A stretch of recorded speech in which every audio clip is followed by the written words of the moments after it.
ನಮಗೆ ದೇವರ ಕಿತ್ತಾಕುರಲ್ಲ ಅಂತ ನಮಗೆ ತುಂಬಾ ನೋವು ಅಟ್ಟ ಉರಿ ಆಯ್ತು. ಅದಕ್ಕೆ ನಮ್ಮ ದೇವ್ರು ಇದ್ದೇ ಇರ್ಬೇಕು, ಇಲ್ಲೇ ಇರ್ಬೇಕು ಅಂದ್ಬಿಟ್ಟು ಕಟ್ಟಿದೀನಿ. ನಮ್ಮ ದೇವ್ರು ಅಲ್ಲೇ ಇರ್ಬೇಕು, ಎಲ್ಲಿ ಹೋಗಿ ಕೂಡುದು. ಆದ್ರೆ ಒಂದೆರಡು ಪಿಳ್ಳಿ ಎರಡೆರಡು ಪಿಳ್ಳಿ ನಾವು ಒಂದು 4 ತಿಂದ್ರು ನಾವು ಅವ್ರಿಗೆ ಹೊಡೆದು ನಾವು ದೇವ್ರು ಕಟ್ಟಬೇಕು, ನಾವು ದೇವ್ರು ನಿಲ್ಲಿಸಲೇಬೇಕು. ಅಷ್ಟು ತೀರ್ಮಾನ ಆಗೈತೆ. ದೇವ್ರು ಬೇಕೇ ಬೇಕಲ್ಲ ನಮ್ಗೀಗ. ಸರಿ, ನಮ್ಮ ಹನುಮ ಧ್ವಜ ಇಳಿಸ್ಬಿಟ್ಟು ರಾಷ್ಟ್ರೀಯ ಬಾವುಟವ ಅರ್ಧಂಬರ್ಧ ಏರ್ಸವ್ರಲ್ಲ, ಯಾವ ಮಿನಿಸ್ಟರ್ ಸತ್ತೋಗಿದ್ದಾನೋ?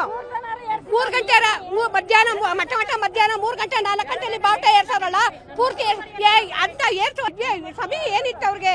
ನಮಗ್ ಬೇಕಾಗಿರೋದೇನು? ಬಾವುಟ ಆರ್ಲೇಬೇಕು. ನಾವು ರಾಮ ಭಕ್ತರು, ನಾವು ರಾಜಕೀಯ ಮಾಡ್ತಾ ಇಲ್ಲ, ಇಲ್ಲಿ ರಾಜಕೀಯ ತರ್ತಾ ಇಲ್ಲ. ನಾವು ರಾಮ ಭಕ್ತರು, ನಮ್ ದೇವ್ರಿಗಾಗಿ ನಾವು ಹೋರಾಡ್ತಾ ಇದೀವಿ.